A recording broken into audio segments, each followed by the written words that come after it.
우리가 읽은 오늘 말씀에서 예수님은 말씀이시며 그리고 태초에 하나님과 함께 계시며 모든 만물을 지으신 분이십니다. 1절 말씀을 보시면 태초에 말씀이 계시니라. 이 말씀이 하나님과 함께 계셨으니 이 말씀은 곧 하나님이시니라. 요한복음을 사도 요한이 썼는데요. 요한복음을 기록한 목적을 요한복음 20장 31절에서 이렇게 말씀하고 있습니다. 오직 이것을 기록함은 너희로 예수께서 하나님의 아들 그리스도이심을 믿게 하려 함이요 너희로 믿고 그 이름을 힘입어 생명을 얻게 하려 함이니라. 한마디로 얘기해서 예수님이 구주이심을 그들이 믿어서 영원한 생명을 얻게 하기 위한 목적으로 요한복음을 썼다라고 우리에게 소개하고 있습니다. 그렇다면 예수님이 바로 어떤 분인지, 예수님을 이제 믿어야 되기 때문에, 구주로 믿어야 되기 때문에 예수님이 어떤 분인지를 우리가 밝히는 것이 너무나 중요한데요. 오늘 요한복음을 시작하며 사도 요한은 예수님을 말씀이라고 하시면서 태초에 말씀이 계셨다라고 하고 있습니다. 그러니까 말씀과 그리고 태초에라는 구절에서 우리는 자연스럽게 창세기 1장 1절의 말씀을 떠올리게 됩니다. 태초에 하나님이 천지를 창조하시니라. 이 세상의 시작을 알리면서 바로 하나님이 모든 만물을 말씀으로 지으십니다. 첫째 날 빛과 어둠부터 시작해서 여섯째 날 사람을 만드시기까지 그 시작은 하나같이 하나님이 이르시되 였습니다. 하나님이 이르시되 빛이 있으라 하시니 빛이 있었고, 하나님이 이르시되 우리의 형상을 따라 남자와 여자를 창조하시고. 우리는 지금까지 그저 하나님께서 말씀으로 이 세상을 말씀으로 만드셨구나, 정말 말씀의 능력이 대단하구나, 이 정도까지 우리가 이 말씀을 그렇게 생각했던 것 같습니다. 그러나 그 말씀이 하나님 자신이고 그 말씀이 바로 예수님 자신이라는 것을 우리가 생각을 못했습니다. 이는 말씀을 단지 우리가 어떤 결과를 얻기 위한 그런 도구 그리고 수단으로 생각하는 우리의 연약함 때문인데요. 누군가가 만약에 나에게 어떤 말을 했다, 어떤 사람이 나에게 어떤 말을 했다라고 우리가 가정을 해보았을 때 우리가 그 사람이 한 말을 그냥 그대로 우리가 받아들이는 사람들을 향하여 우리가 어떻게 생각하냐면 그 사람은 순진하다, 그 사람은 어리석다라고 우리가 생각합니다.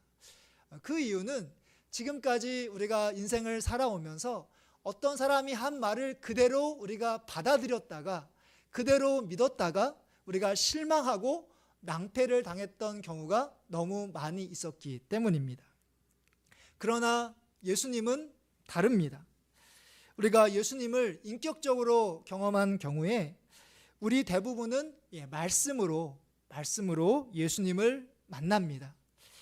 예를 들어서 저 같은 경우는 이제 군대에 있었을 때 예수님을 인격적으로 이제 만났는데요. 하나님께서 저에게 주셨던 말씀이 이사야서 41장 10절의 말씀입니다. 이사야서 41장 10절의 말씀을 보면 두려워하지 말라, 내가 너와 함께 함이라. 놀라지 말라, 나는 내 하나님이 됨이라. 내가 너를 굳세게 하리라. 참으로 너를 도와주리라. 참으로 나의 의로운 오른손으로 너를 붙들리라 라는 말씀입니다.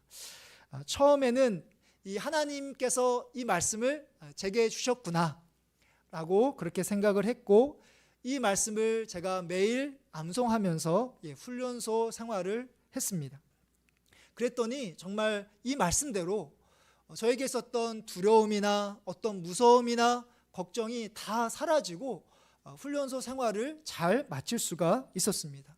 그러면서 그것으로 끝난 것이 아니라 바로 제가 있는 그곳에서 하나님이, 예수님이 나와 함께 하시는구나, 예수님이라는 분이 정말 살아 역사하시는 분이시구나, 나와 함께 하시는 분이시구나 라는 것을 이 말씀을 통해서 제가 경험했습니다. 그러니까 저에게 있어서 이 이사야 말씀은 두려움을 이길 수 있는 그런 능력의 도구로서만이 아니라 바로 하나님 자체, 바로 예수님 자신이었던 것이죠. 예수님은 저에게 지금으로부터 30년 전에 말씀으로 찾아오셨는데, 바로 이 세상이 시작하는 태초에서부터 예수님이 하나님과 함께 계시며 모든 말씀으로 모든 만물을 지으셨던 분이 바로 우리가 믿고 있는 예수님이십니다. 꿈과 같은 환상이나 아니면 기적적인 사건을 통해서 예수님을 만나는 그런 경우가 있기는 하지만, 예수님은 지금도 우리에게 말씀으로 찾아오십니다. 그러나 우리는 그 말씀을 붙잡지 못합니다. 그 말씀 속에서 역사하시고 말씀 가운데 우리와 함께 하시는 그 예수님을 잘 깨닫지 못합니다. 우리가 듣는 말씀을 세상에 살면서 우리가 듣는 어떤 지식, 어떤 정보, 그 정도로 어떨 때 보면은 세상에서 우리가 갖고 있는 어떤 정보나 지식보다 하나님 말씀을 더 무시하고 경시하는 경우가 더 많은 것 같습니다. 힘들고 어려운 상황에 계신 분들이 계시다면 여러분들에게 말씀으로 찾아오시는 그 말씀의 예수님을 붙드시기를 바랍니다. 물론 처음에는 우리가 말씀을 대할 때 그 말씀을 통해서 내게 있는 문제를 해결받아야 되겠다, 내 마음에 있는 불안과 근심과 염려가 다 없었으면 좋겠다, 그렇게 우리가 문제 해결을 위한 도구로 우리가 말씀을 그렇게 받아들일 수 있습니다. 그러나 하나님께서 그 말씀이 예수님이심을 우리로 하여금 믿게 하십니다. 왜냐하면 말씀이신 그 예수님이 바로 이 세상을 그리고 만드실 때 하나님과 함께 계셨고, 그리고 말씀으로 바로 우리 모든 사람들을 만드셨기 때문입니다. 말씀 속에서 예수님을 만나시고 여러분과 함께 하시는 그 예수님의 은혜가 여러분들의 삶 가운데 항상 있기를 주님의 이름으로 축복합니다. 하나님은 예수님을 증언할 목적으로 세례자 요한을 이 땅 가운데 보내십니다. 6절부터 7절의 말씀을 보시면, 하나님께로부터 보내심을 받은 사람이 있으니 그의 이름은 요한이라. 그가 증언하러 왔으니 곧 빛에 대하여 증언하고 모든 사람이 자기로 말미암아 믿게 하려 함이라. 아멘. 사도 요한은 서두에서 예수님을 말씀으로 소개한 이후에 4절부터 보면 예수님을 빛이다라고 소개하면서 죄로 가득한 이 어두운 세상에 바로 빛으로 예수님께서 오셨음을 말씀하고 있습니다. 빛이 어둠을 비추었지만 어둠이 깨닫지 못하자 바로 하나님은 세례자 요한을 부르십니다. 그래서 빛이신 그 예수님을 증언하여 모든 사람들이 예수님을 믿도록 인도하십니다. 하나님 입장에서 우리가 보았을 때 빛이신 예수님을 이 죄악으로 가득한 이 어둠으로 가득한 세상에 보내시는 것만으로도 모든 것을 다 하셨다 생각할 수 있습니다.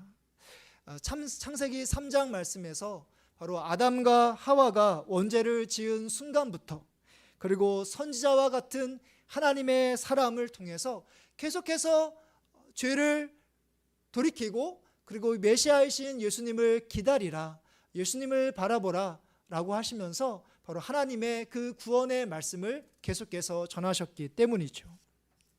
그렇다면 이제 예수님을 믿을지 예수님을 믿지 않을지는 모든 세상 사람들에게 달려 있습니다. 그럼에도 불구하고 하나님은 세례자 요한을 통하여 예수님을 사람들에게 전하도록 인도하십니다. 오늘 말씀 당시에 비하여 지금 예수님이 더 많은 사람들에게 알려졌을 것이라고 우리가 생각해서 굳이 우리가 예수님을 전할 필요가 있을까? 이 많은 사람들이 지금까지 삶을 살아오면서 오랜 인생을 살아오면서 예수님이라는 이름을 한 번쯤 들어보지 않았을까? 그래도 교회에는 한 번쯤 가지 않았을까 우리가 생각해서 굳이 예수님을 전할 필요가 있을까라는 마음이 우리들 가운데 있을 수 있는데요. 막상 처음 나오시는 그런 분들과 이야기를 나눠보면 그동안 예수님이라는 분을 한 번도 들어보지 못했고 지금까지 살면서 교회를 한 번도 가보지 않은 분들이 생각보다 많다는 것을 깨닫게 됩니다. 하나님이 우리로 하여금 그들에게 예수님의 이름과 교회에 한 번도 가보지 못한 그 분들에게 예수님을 전할 수 있도록 바로 우리들을 부르셨습니다. 세례자 요한, 그가 부름을 받은 목적을 제대로 알고 예수님을 전했던 것처럼 우리가 사는 날 동안에 예수님을 계속해서 증언하는 가운데 많은 사람들이 예수님을 믿고 구원을 받는 놀라운 역사가 우리를 통해서 일어나기를 간절히 바랍니다. 하나님은 예수님을 영접하여 믿게 되는 자들에게 바로 하나님의 자녀가 되는 권세를 주십니다. 우리가 읽은 말씀 가운데 12절부터 13절 말씀인데요. 우리 같이 함께 우리 한 목소리로 읽어보도록 하겠습니다. 영접하는 자 곧 그 이름을 믿는 자들에게는 하나님의 자녀가 되는 권세를 주셨으니 이는 혈통으로나 육정으로나 사람의 뜻으로 나지 아니하고 오직 하나님께로부터 난 자들이니라. 아멘. 오늘 말씀에서 예수님께서는 우리가 예수님을 믿어서 구원을 받을 수 있는 하나님의 자녀가 되는 조건이 세상과는 전혀 다르다, 같지 않다라고 우리에게 말씀하고 있습니다.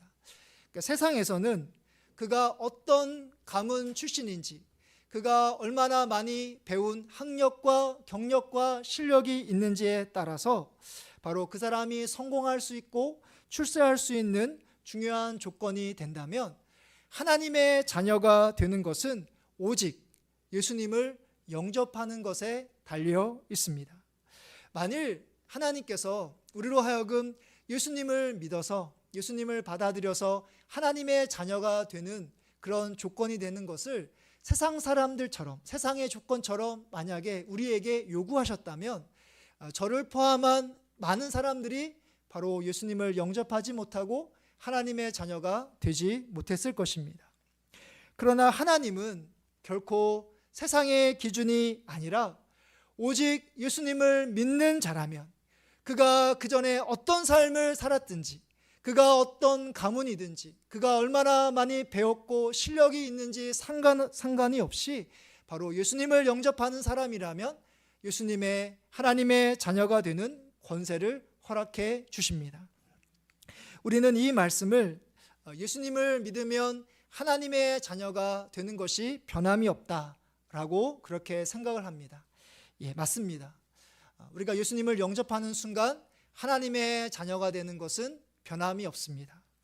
그런데 예수님을 나의 구주로 고백하면 내가 무조건 구원받았기 때문에, 나는 이미 영원한 생명을 받았기 때문에 이제 앞으로 내가 어떠한 삶을 살아가더라도 상관이 없다. 나는 어차피 구원받았기 때문에, 나는 어차피 하나님의 자녀가 되었기 때문에 내가 앞으로 어떤 삶을 살아도 크게 상관이 없다라고 생각하는 분들이 간혹 계십니다. 이는 하나님의 자녀가 되는 권세, 이 부분을 하나님의 자녀가 되는 백지수표, 그러니까 예수님을 믿으면 무조건 내가 앞으로 어떤 삶을 살아가더라도 상관없이 하나님의 자녀가 될 수 있다라고 생각하는 백지수표, 권세를 백지수표라고 생각하기 때문인데요. 여기서 말씀하고 있는 하나님의 자녀가 되는 권세, 이 권세의 의미는 자격과 같은 그런 의미입니다. 그래서 우리가 읽은 요한복음 1장 12절 말씀을 쉬운 성경을 보면 이렇게 번역하고 있습니다. 그분의 이름을 믿는 사람들에게는 하나님의 자녀가 되는 자격을 주셨습니다. 여기서 말하는 자격은 기회의 의미가 더 강합니다. 기회. 예를 들면 만일 천국에 들어가기 위하여 천국행 비행기 탑승권이 있다고 가정해 보겠습니다. 그러니까 예수님을 믿는 순간 바로 하나님께서 우리에게 주시는 것은 뭐냐면 천국행 비행기 티켓, 탑승권을 우리에게 주신 것입니다. 우리가 비행기를 타기는 했지만 아직 천국에 도착한 것은 아닙니다. 그 비행기가 사고 없이 천국까지 가야 할 것이고, 최종적으로는 바로 천국에 도착해서 바로 하나님께서 우리를 맞이해 주셔야지만 우리가 천국에 들어갈 수 있다는 사실입니다. 이런 생각을 가진 사람이라면 예수님을 믿어 내가 구원받았기 때문에 내가 앞으로 안일하게 게으르게 신앙생활해도 괜찮다라고 그렇게 생각할 수가 없습니다.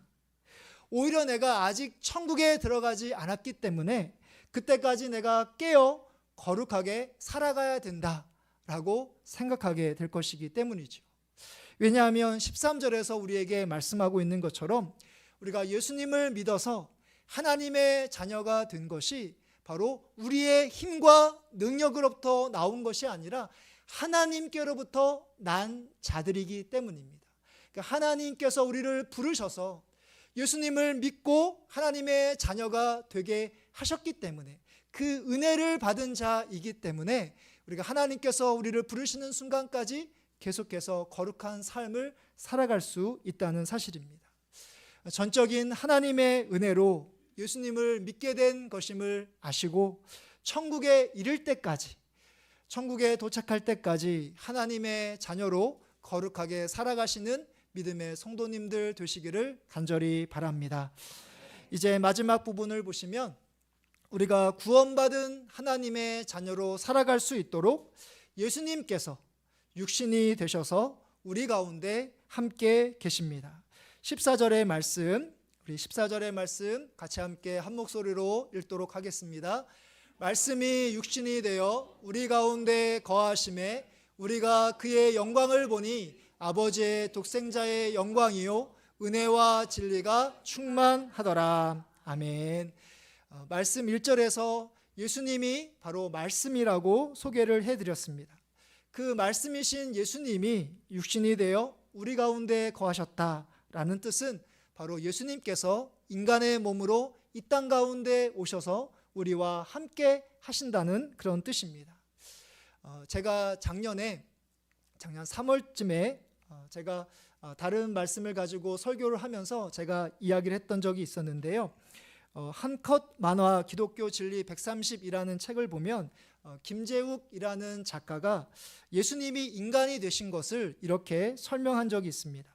인간이 되신 것은 바로 우리가 쥐나 개미가 되어 수십 년을 사는 것보다 더 큰 격차가 있는 일입니다. 그러니까 우리가 쥐나 개미가 되어 수십 년을 사는 것보다 더 큰 격차가 있는 일이 바로 예수님께서 인간의 몸으로 이 땅에 오신 것이라고 설명하고 있습니다.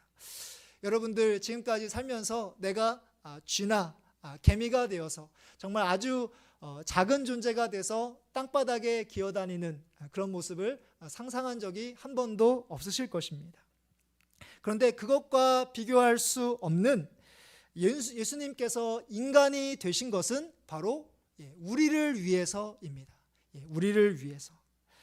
예수님이 육신으로 이 땅에 살아가심으로 우리는 예수님의 말씀과 삶을 통해서 하나님이 어떤 분이신지를 알고 하나님이 우리를 만드시고 우리를 선한 길로 인도하신다는 것을 예수님을 통해서 우리가 보게 되었습니다. 예수님이 육신으로 바로 이 땅에 오심으로 바로 나를 위해 십자가에 죽으셨기 때문에 바로 하나님의 그 은혜가 예수님이 되십니다. 지금도 말씀으로 예수님을 우리가 만나게 하시기 때문에 바로 변하지 않는 진리는 예수님이십니다. 우리는 이렇게 하나님의 은혜, 하나님의 진리를 소유한 자들인 것이죠. 그러므로 더 이상 이제 이 세상의 삶을 살아가면서 세상에서 다른 어떤 은혜를 구하지 마시기 바랍니다. 하나님의 은혜가 바로 예수 그리스도이시고 우리는 예수 그리스도를 믿어 예수님을 소유한 자이기 때문입니다. 유일한 진리의 말씀이신 예수님을 항상 붙잡으시기를 바랍니다. 그래서 바로 하나님의 영광이자 하나님의 은혜, 하나님의 진리이신 그 예수님을 그 어떤 것과 비교할 수 없는 가장 귀한 분으로 여기시고, 그리고 예수님을 처음 믿었을